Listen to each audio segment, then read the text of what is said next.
चर्चा bullet train की। Bullet train की इसलिए क्योंकि इंडिया और जापान की मदद से भारत के अंदर एक बुलेट ट्रेन का निर्माण हो रहा है। बुलेट ट्रेन ट्रैक चलेगा अहमदाबाद से लेकर के मुंबई के बीच में। ये जो चर्चा है ये आज बहुत बड़ी चर्चा बन चुकी है, क्योंकि 2015 में अनाउंस हुआ प्रोजेक्ट 2026 तक भी चालू नहीं हो पाया है।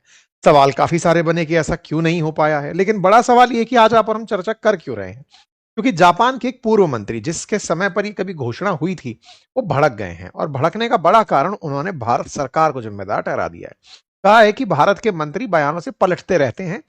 इस बात से भारत के अंदर राजनीति गर्मा गई और लोगों के मन में बुलेट ट्रेन का जो ख्वाब है कि बुलेट ट्रेन की वायबिलिटी अपने आप में एक बड़ा चर्चा का विषय रहा है कि इतने करोड़ खर्च करके आप एक ट्रेन चलाने का जो सफर कर रहे हैं, जिसके लिए कर्जदार बना है भारत 4.5 ट्रिलियन येन का, क्या वो वाकई में वायबल है? वो बहस तो अब तक थी ही थी।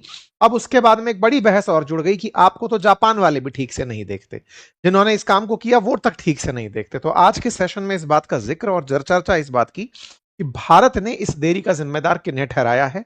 क्या वाकई में भारत जापान के संबंध इस बुलेट ट्रेन की वजह से खराब हो रहे हैं? क्या वाकई में भारत के लिए यह बहुत गलत सौदा साबित हो गया, क्योंकि इस काम के लिए भारत ने जापान से कर्जा तो लिया, लेकिन खुशी इस बात की मनाई कि हम कर्ज तो ले रहे हैं लेकिन ब्याज बहुत कम लगेगा। लेकिन कर्ज कर्ज होता है, आपको चुकाना तो पड़ेगा, और चुकाना जब पड़ेगा तो क्या भारत इतना कमा पाएगा जितना चुकाने के लिए हमारे सामने स्थितियां बन रही हैं? इसी वजह से अपोजिशन सरकार पर लगातार सवाल दागकर सवाल कर रहा है। विदेश मंत्रालय की तरफ से सफाई आ गई है। आज की वर्तमान स्थिति क्या है, कहां चल रही है बुलेट ट्रेन की तैयारी, कितना हो चुका है, क्या थी परेशानी, जापान के साथ भारत की क्या स्थिति, सारी बातें आज के इस सत्र में। चलिए शुरू करते हैं, लेकिन उससे पहले कल सुबह 11 बजे की वेबिनार का लिंक कमेंट बॉक्स के अंदर पिन है। अगर आपने ज्वाइन करना है तो उस फॉर्म को भर दीजिए, लिंक आप तक पहुंच जाएगा, जिसमें हम पर्सनैलिटी बात करेंगे, पर्सनैलिटीज की, कैसे कैसी पर्सनैलिटीज के अंदर क्या क्या कैरेक्टरिस्टिक्स होते हैं। चलिए चर्चा करते हैं सबसे पहले भारत के बुलेट ट्रेन प्रोजेक्ट की देरी की, जिसके चलते जापान के पूर्व न्याय मंत्री हिदेकी माकीहारा ने भारत पर गंभीर आरोप लगा दिए। उन्होंने कहा कि देरी की सबसे बड़ी वजह भारतीय मंत्री का रवैया रहा है। हालांकि उन्होंने मंत्री का नाम नहीं लिया, लेकिन जिस समय ये मंत्री थे, अश्विनी वैष्णव फिलहाल के लिए मंत्री हैं, और उनके ऊपर रेल मंत्री की जगह रेल मंत्री होने का अपोजिशन बहुत बार आरोप लगाता रहता है। इन्होंने कहा कि मैं खुद प्रोजेक्ट से जुड़ा रहा हूं, जापानी टीम ने पूरी मेहनत की लेकिन उम्मीद के मुताबिक नतीजे नहीं मिले, भारतीय पक्ष ने वादे पूरे नहीं किए, समझौते से पीछे हट गए, अपने हिसाब से शर्तें बदलते रहे, इसी वजह से प्रोजेक्ट आगे नहीं बढ़ा। माकीहारा ने Mumbai Ahmedabad bullet train project को लेकर यह बात कहते हुए कहा कि प्रधानमंत्री नरेंद्र मोदी और जापान के पूर्व पीएम शिंजो आबे, जो अब जिंदा भी नहीं है, ने 14 सितंबर 2017 को इस प्रोजेक्ट का इनॉग्रेशन किया था। यह इनका ट्वीट है, जिसकी वजह से जबरदस्त भारत की राजनीति में लगभग उबाल आया हुआ है। इनके इस बयान में एक बात और थी, और वो ये कि हाल ही में जापान की प्रधानमंत्री तकाइची भारत की यात्रा पर थी 1 से 3 जुलाई 2026 के बीच में, तब भी इस पर कोई भी असर नहीं हुआ। दोनों देशों के बीच 129 समझौतों का ऐलान तो हुआ, लेकिन उसमें बुलेट ट्रेन की प्रोग्रेस को लेकर कोई भी बात आगे नहीं बनी। और तो और बुलेट ट्रेन के सबसे अहम सेफ्टी सिस्टम, जिसे सिग्नलिंग सिस्टम कहते हैं, उसमें जापान को शामिल ही नहीं किया जा रहा है, और यह पूरी तरह से भारत जिम्मेदार है इस काम की देरी के लिए। यह बात जैसे ही बयान में आई तो तकाइची की यात्रा, जिस पर हमने 3 जुलाई को डिटेल चर्चा की थी, वो सुर्खियों में आई। हमने इसमें डिटेल में चर्चा की थी आप लोगों के साथ। जिस बारे में चर्चा है वो चर्चा धीरे धीरे हेडलाइन बनती चली गई, तमाम अखबारों में छपी। जापान के अंदर बुलेट ट्रेन को शिंकानशेन कहा जाता है। जापान अपने इस तकनीक को, जिसमें 350 किलोमीटर प्रति घंटे की रफ्तार से चलने वाली ट्रेन दुनिया में चले और जापान अपनी तकनीकी बेचे, जापान इस प्रोजेक्ट को दुनिया के कई देशों में भेजता है। इंडोनेशिया के बाद भारत दूसरा देश बना है, और भारत इस तरह से जापानी तकनीकी लेकर के इस काम को करने में कहीं ना कहीं एक तरह से फाइनेंशियल बर्डन में तो है ही। बर्डन में तब तक के लिए कहा जा रहा है जब तक हम इससे कुछ कमाना शुरू ना कर दें, क्योंकि 2016 से बात शुरू हो रखी है, 2027 आने को हो रहा है। ऐसे में अब तक ये नहीं चालू हुआ है, तो आपका 50 साल का लोन का 10 साल ऑलरेडी जा चुका है। प्रोग्रेस के नाम पर ट्रेन अब तक नहीं है। 2027 की शुरुआत में कमिट किया जा रहा है कि इसका एक हिस्सा चालू हो जाएगा, तो वायबिलिटी ऑफ जो प्रोजेक्ट है वो कैसे निकाली जाएगी, बड़ी चर्चा बनी हुई है। इनके इस ट्वीट के साथ साथ कई काउंटर ट्वीट थे, और इसके ऊपर फिर भारत के अंदर भी राजनीति, अपोजिशन की तरफ से भी कहा गया कि वाह मोदी जी वाह, भारतीय पक्ष की घोर लापरवाही है, ये अपने वादे नहीं निभाते, परियोजना के प्रभारी मंत्री खराब थे, प्रभारी मंत्री रेल मंत्री हैं। कितने शर्म की बात है कि इतना महत्वपूर्ण जो प्रोजेक्ट है इसके अंदर गैर जिम्मेदाराना हरकत दिखाएगी। यह है बुलेट ट्रेन के ऊपर आरोप प्रत्यारोप। अब थोड़ा सा इतिहास जान लीजिए। 2014 के अंदर प्रधानमंत्री मोदी और जापानी पीएम शिंजो आबे ने एक समझौते की नींव रखी और तय हुआ कि भारत ये अब जापान की मदद से बुलेट ट्रेन चलाएगा। बुलेट ट्रेन के अंदर दोनों के बीच एग्रीमेंट 2015 की दिसंबर में साइन हुआ। शर्तें कुछ इस प्रकार से तय हुई कि जापान भारत को 79,000 करोड़ ऑफर कर रहा है और इस 79,000 करोड़ के ऊपर 15 साल तक कोई ब्याज नहीं लिया जाएगा और 15 साल के बाद 0.1% ब्याज लिया जाएगा। मतलब यह है कि जापान तकनीकी भी बेचेगा, तकनीकी बेचकर पैसे अपने देश भी वापस ले जाएगा। हमको जो लोन दे रहा है, वो जो लोन है उसमें 0.1% दिखाकर हमें तो खुशी मिली, वास्तविकता में जो खर्चा है वो असल में जापान के इंजीनियर्स यहां आएंगे, 1,000 से अधिक इंजीनियर्स काम करेंगे। भारत जापान से ट्रेन के ट्रैक लेगा या फिर मशीन लेगा, ट्रेन लेगा, तमाम चीजें एक प्रकार से कोऑर्डिनेटेड एफर्ट्स बनाया, बिल्कुल वैसे ही जैसे चाइना के द्वारा पाकिस्तान में सीपैक का निर्माण किया गया। तो जापान ने भारत के अंदर इस काम को करने के लिए बोले, साहब मेक इन इंडिया के तहत हम इस काम को आपके साथ करवाना चाहते हैं।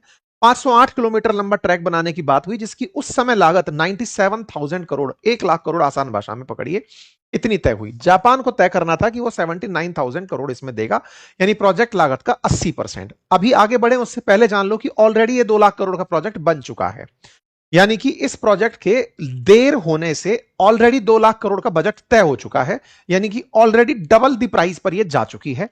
अब तक ट्रेन सामने नहीं आई है। ये कुछ एग्रीमेंट के अंदर शर्तें थी, दोनों के एमओयू थे, दोनों के बीच में साइनिंग सेरेमनी की तस्वीरें। इसी समय पर फिर मीडिया में खबर चलने लगी कि कहीं भारत इसकी वजह से कर्ज में तो नहीं चला जाएगा। इस तरह की बातें होने लगी कि भाई अल्टीमेटली 980 अरब रुपए का रेल प्रोजेक्ट लेने की क्या भारत की वाकई में जरूरत थी? इस तरह के सवाल उठने शुरू हुए। चर्चा हुई कि सब जापान तो आराम से वायबल तरीके से चला ही रहा है, जापान तो 1964 से यह काम कर रहा है, तो भारत को भी कर ही लेना चाहिए। ऐसा करते हुए 350 किलोमीटर प्रति घंटे की रफ्तार की ट्रेन को 12 स्टेशनों से होकर गुजारने की बात हुई। मुंबई से अहमदाबाद रूट तय हुआ, 505 किलोमीटर निर्माण की बात हुई। अनुमानित लागत लगभग 1 लाख करोड़। बनाने का समय तय हुआ कि हम 6 साल में बना देंगे, यानी 2023 में बनाकर तैयार कर देंगे। आप 2026 में अभी सुन रहे हैं, 2027 तक भी इसका फर्स्ट पार्ट चालू हो जाए, इसमें भी डाउटफुल मामला चल रहा है। कुल मिलाकर इस प्रोजेक्ट पर खर्चे होने लगे। बकायदा एक national high speed rail corporation निर्मित किया गया, जिसका काम था कि इसके प्रॉपर तरीके से मैनेजमेंट करेगा। बकायदा इसके लिए एक एक्ट के तहत, कंपनी एक्ट के तहत इसके लिए एक कंपनी बनाई गई। प्रोजेक्ट के अंदर 25,000 लोगों की जरूरत पड़ने की बात हुई। इसमें लोकोमोटिव ड्राइवर भी थे, गार्ड, स्टेशन स्टाफ, 4,000 लोग उस तरह के चाहिए थे। प्रोजेक्ट स्टार्ट करने से पहले जापान में 1,000 से ज्यादा इंजीनियरों, वर्क लीडर, टेक्नीशियंस को ट्रेनिंग दी जाएगी, यह तय किया गया। साबरमती के अंदर बड़ा डिपो बनाया जाएगा जिसमें इसकी मेंटेनेंस की जा सकेगी। 2 तरह की बुलेट ट्रेन की बात हुई। एक वो जो केवल 4 स्टेशन पर रुकेगी, मुंबई अहमदाबाद 2 घंटे में पहुंचाएगी, 2 घंटे 7 मिनट में, और एक एक्सप्रेस हाई स्पीड ट्रेन होगी जो 2 घंटे 58 मिनट यानी 3 घंटे के अंदर 12 स्टेशनों पर रुकती हुई मुंबई अहमदाबाद पहुंचेगी। क्या यह फायदे की बात थी? फायदे की बात इसलिए कही जा रही थी क्योंकि इस तरह से फ्लाइट से भी अगर किसी को मुंबई से अहमदाबाद जाना हो तो 1 घंटे से कम की फ्लाइट के लिए भी 2 घंटे पहले चेकिंग बोर्डिंग करनी पड़ती है, फिर भी आपको अल्टीमेटली ट्रेवल टाइम में समय लगता है। बोले ये उसको बचाएगी। बस और ट्रेन से, बस और हवाई जहाज से कम समय के अंदर ये पहुंचाती है। ऑलरेडी जो ट्रेन चलती हैं वो 6 घंटे का समय लेती हैं, तो बोले आधे समय में ये काम पूरा कर देगी। ठीक है साहब। इस पूरी ट्रेन के अंदर कुछ विशेषताएं भी होनी थी। इस ट्रैक के अंदर सबसे बड़ी विशेषता यह थी कि साहब ये 2 राज्यों के बीच में बन रही थी, गुजरात और महाराष्ट्र। यही विशेषता इनकी सबसे बड़ी चुनौती बनी, क्योंकि जो 150 किलोमीटर के अराउंड महाराष्ट्र में निर्मित होना था वही चैलेंजिंग भी रहा। इसमें 92% भाग जो है वो एलिवेटेड रहने वाला है, यानी कि जमीन से उठकर बनेगा। इस पूरे प्रोजेक्ट के अंदर 7 किलोमीटर का हिस्सा ऐसा है जो समुद्र के अंदर से गुजरेगा, 25 किलोमीटर रूट सुरंग से होकर गुजरेगी, 13 किलोमीटर हिस्सा जमीन पर रहेगा। बुलेट ट्रेन 70 हाईवे, 21 नदियों को पार करते हुए जाएगी। ऐसा करते हुए 173 बड़े और 201 छोटे ब्रिज बनेंगे। शुरुआत में 10 कोच वाली 35 बुलेट ट्रेनों से शुरुआत होगी, जो ट्रेन रोजाना 70 फेरे लगाएंगी। एक बुलेट ट्रेन में 750 लोग बैठेंगे। बाद में 1200 लोगों के लिए 16 कोच वाली बुलेट ट्रेन आएंगी और 2050 तक ट्रेनों की संख्या बढ़कर 105 करने का प्लान किया गया। यह था पूरा की पूरा प्लान। अधिकतम स्पीड ट्रेन की रहने वाली है 320 किलोमीटर प्रति घंटा। इस प्रकार से यह ट्रेन चलते हुए निकलेगी साहब। तुलना अगर की जाए तो हाई स्पीड ट्रेन 2 घंटे 7 मिनट का सफर करेगी, तो ये प्लेन से कम समय में पहुंचाएगी, क्योंकि प्लेन 1 घंटा 15 मिनट उड़ने का समय लेता है, 2 घंटे आपको एयरपोर्ट में चेक इन और चेकआउट के समय का जो समय लगता है उसके बीच का समय लगता है। तो तुलनात्मक रूप से समय बचाएगी। बोले ये आइडिया है। तय हुआ कि शुरुआत में रोज 17,900 पैसेंजर सफर करेंगे और 2053 तक लगभग 92,000 यात्री सफर कर पाएंगे। अलग अलग प्रकार की इसके अंदर खासियतें बताई गई कि ऐसे ऐसे डब्बे होंगे जिसमें कहीं 2x3 की सीट्स होंगी, कहीं 1x2 की होंगी, कहीं 2x2 की होंगी। यह आइडिया दिया गया। इस आइडिया के साथ बुलेट ट्रेन का इनॉग्रेशन होता है साहब। 2017 में दोनों देश मिलकर के तय करते हैं कि चलो काम शुरू करते हैं। दोनों के देशों के प्रधानमंत्रियों की यात्रा होती है। भारत के प्रधानमंत्री नरेंद्र मोदी शिंजो आबे से मुलाकात के लिए पहुंचते हैं। दोनों के बीच मुलाकात तय होती है, डिसाइड होता है, लेकिन फिर भी यह काम लेट हो जाता है। इसके पीछे के सबसे बड़े कारणों में पहला कारण निकल कर आया कि जिस समय प्रोजेक्ट अनाउंस हुआ तो जरूरत पड़ने लगी लैंड एक्विजिशन की, और इसके लिए फार्मर्स के प्रोटेस्ट शुरू हो गए। उन्होंने जमीन देने से इनकार कर दिया। यह महाराष्ट्र की खबर है और महाराष्ट्र के साथ साथ यह गुजरात की खबर है। दोनों जगह ही लैंड एक्विजिशन ने बहुत ज्यादा समय लगाया। इसके बाद यह समय बीतता गया। 2017 के बाद में समय बीता, 2019 एंड आया और कोविड आ गया। कोविड आने से काम रहा सहा और देरी हो गई। यानी 2023 का जो काम होना था वो और सरक गया। उसी समय लग गया कि कोविड के चलते काम आगे नहीं बढ़ेगा। तीसरा जो सबसे बड़ा कारण निकल कर आया वो ये था कि लैंड एक्विजिशन जो स्टेट को करना था, 157 किलोमीटर महाराष्ट्र को करना था, और महाराष्ट्र में उस समय उद्धव ठाकरे की सरकार थी। उद्धव ठाकरे की सरकार ने लैंड एक्विजिशन, इवन इसको खुद एक सफेद हाथी करार दे दिया। बोले साहब ये बहुत महंगा सौदा है, इस सौदे के अंदर हम लोग इंटरेस्टेड नहीं है, क्योंकि महाराष्ट्र सरकार को लैंड जो है वो स्टेट का विषय है। और उन्होंने इसे सफेद हाथी बताते हुए कहा कि हम इस प्रोजेक्ट को रिव्यू करेंगे। उद्धव ठाकरे की जब तक सरकार रही, लैंड एक्विजिशन के नाम पर कोई कार्य नहीं हुआ। यानी 150 किलोमीटर का जो ट्रैक उनकी तरफ था, उस कार्य के अंदर जमीन को एक्वायर करना सबसे बड़ी चुनौती बनकर आया। एक तरह से उद्धव ठाकरे उस समय केंद्र सरकार के साथ सही ट्यूनिंग में नहीं थे, अपोजिशन की तरफ से काम कर रहे थे, तो उन्होंने एक तरह से इस कार्य के अंदर जो अपने व्यवधान थे, अपनी सोच थी, उसके तरह से इस काम को एग्जीक्यूट नहीं होने दिया। कुल मिलाकर यह काम अटक गया। महाराष्ट्र के अंदर अगर 20 मार्च 2023 को बात करें तो मुंबई स्टेशन का कॉन्ट्रैक्ट 20 मार्च 2023 को जाकर शामिल हुआ, मतलब साइन हुआ। जो 2023 में बन जाना चाहिए था, कॉन्ट्रैक्ट 23 में जाकर साइन हुआ। तमाम कार्य मतलब 2023 तक महाराष्ट्र में केवल 13% काम हो पाया। अल्टीमेटली यह काम अटक गया। उद्धव ठाकरे की सरकार जो थी वो महाआघाड़ी विकास दल के नाम से 2019 में आई थी। 2022 में जाकर जब शिंदे की सरकार आई तो थोड़ा राजनीतिक उठापटक रहे। 2022 से 23 के बीच में जो कार्य हुआ वो आपके सामने अपडेटेड रहा। कुल मिलाकर तमाम प्रकार की चुनौतियों का सामना करते हुए प्रोजेक्ट लेट हो गया। फिर धीरे धीरे प्रोजेक्ट ने गति पकड़ी।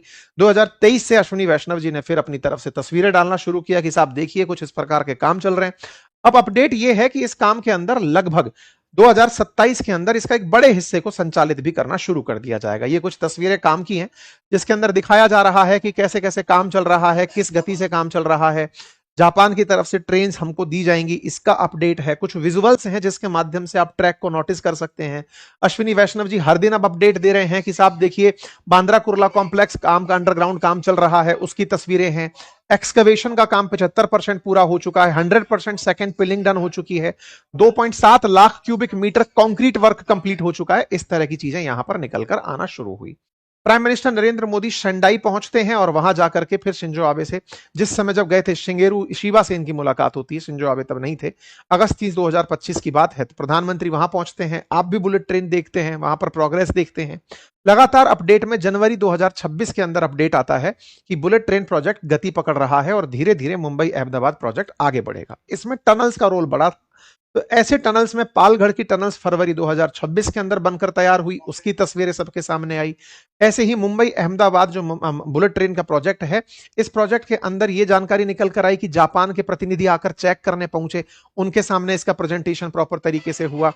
एक बहुत बड़े गार्ड को रखा गया, मतलब जो गार्डर होता है उसको इस प्रकार से ग्रीडर को रखा गया जिसका वजन 1350 मेट्रिक टन था। उसकी तस्वीर आपने शो करी अप्रैल 2026 में।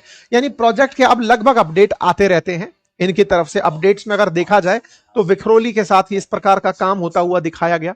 कुल मिलाकर के अब जब जानकारी बाहर आती है कि ट्रेन कुछ इस प्रकार से दिखेगी, मई 2026 में एक तस्वीर निकलकर बाहर आई और तय हुआ कि मुंबई के अंदर एडवांस प्रोजेक्ट अब तेजी से चल रहा है और जल्दी ही इस काम को पूरा कर दिया जाएगा। जुलाई 11 को अपडेट निकलकर आता है कि मुंबई अहमदाबाद जो हाई स्पीड रेल रोड है, इसमें सूरत और बिलीमोरा के बीच वाला जो पैच है, इसको 2027 के अंदर शुरू कर दिया जाएगा।